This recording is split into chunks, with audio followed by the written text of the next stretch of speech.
భాగంగా ధర్నా కార్యక్రమం ఏర్పాటు చేయడం జరిగినది. కానీ పర్మిషన్ లేనందువల్ల ధర్నా చౌక్ దగ్గర ధర్నా చేయించున్నాం.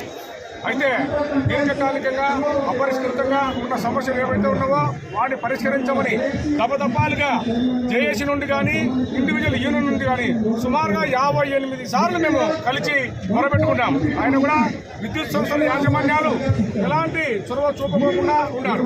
మరి ఆ సందర్భంలో చాలా సందర్భాలలో గౌరవ ఎనర్జీ సెక్రటరీ గారి సమక్షంలో విద్యుత్ సంస్థల మేనేజ్మెంట్లు అన్ని కూడా కూర్చొని చర్చించిన సందర్భంలో అన్ని ఇస్తామని చెప్పి చాలా సమస్యల మీద పాజిటివ్గా స్పందించడం జరిగింది.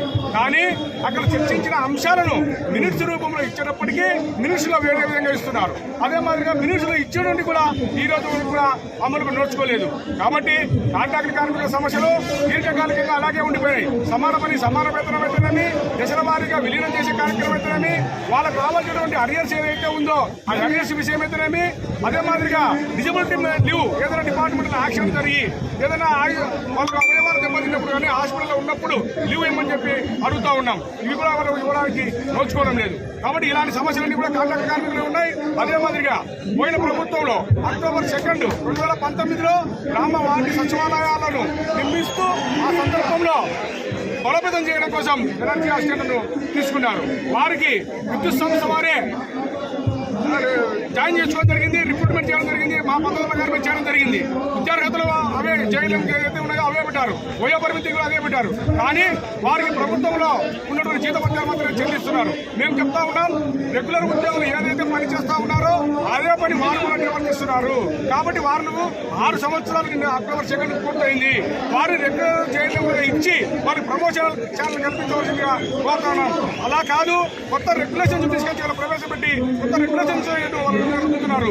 ఒకే సంస్థలో 2 విధాలైనటువంటి జీతభత్యాలు 2 విధాలైనటువంటి రెగ్యులేషన్స్ ఉండకూడదన్నటువంటి అభిప్రాయాన్ని మేము వ్యక్తపరుస్తా ఉన్నాం. అదే మాదిరిగా కారుణ్య నియామకాలు ఎవరు కూడా చచ్చిపోవాలని ఎవరూ కోరుకోము. ప్రమాదవశాత్తు మా డిపార్ట్మెంట్ ప్రమాదాలు పనిచేస్తూ ఉంటాము.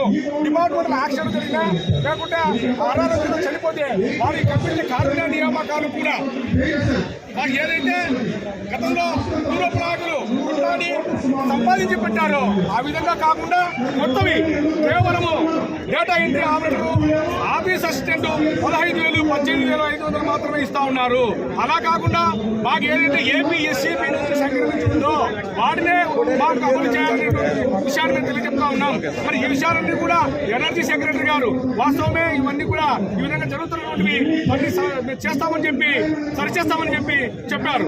కానీ విద్యుత్ సంస్థలలో డిస్కమ్ మేనేజ్మెంట్లు ఏవైతే ఉన్నాయో అవి అంగీకరించడం లేదు. కాస్కో, జెన్కో మేనేజ్మెంట్లు అవి పాత పద్ధతి ప్రకారమే కారుణ్య నియామకాలు నిర్మిస్తున్నారు. ఇలాంటి సమస్యలన్నీ కూడా మా ముందర ఉన్నాయి. అదే మాదిరిగా 1/9/2004 వరకు గవర్నమెంట్ లో పాత పెన్షన్ విధానం ఉంది. దాన్ని మా విద్యుత్ సంస్థలో కూడా పాత పెన్షన్ విధానం ప్రవేశపెట్టమని చెప్పి మాట్లాడుతూ ఉన్నాం. మరి ఇవన్నీ కూడా దీర్ఘకాలికంగా అపరిష్కృతంగా సమస్యలు ఏదైతే ఉన్నావో ఆ సమస్యలని పరిష్కరించాలనే ఉద్దేశంతో ఈ రోజు ధర్నా కార్యక్రమం చేపట్టాం. అదే మాదిరిగా 8వ తారీఖున తిరుపతి ఎస్పీడీసీఎల్ కార్పొరేట్ ఆఫీస్ ముందు ధర్నా ఉంది. అదే మాదిరిగా 13వ తారీఖు చలో విజయవాడ కార్యక్రమం ఉంది. దానికి కూడా సుమారుగా 15,000 మంది విజయవాడలో హాజరయ్యి మా నిరసన కార్యక్రమం చేపడుతున్నాం. అప్పటికి కూడా మేనేజ్మెంట్ స్పందించి నిర్ణయాలు కనుక మాకు ఏదైతే చెప్పి ఉన్నారో అవన్నీ కూడా న్యాయమైన కోరికలు ఏదైతే ఉన్నాయో ఏదైతే ఒప్పుకొని ఉన్నారో అవన్నీ పరిష్కరించాలని, పరిష్కరించకపోతే 15వ తారీఖున ఉదయం 6 గంటల నుండి ఇండెఫినెట్ స్ట్రైక్ లో వెళ్తున్నామనే విషయాన్ని సభాముఖంగా మీడియా ద్వారా మీకు కోరుతా ఉన్నాం.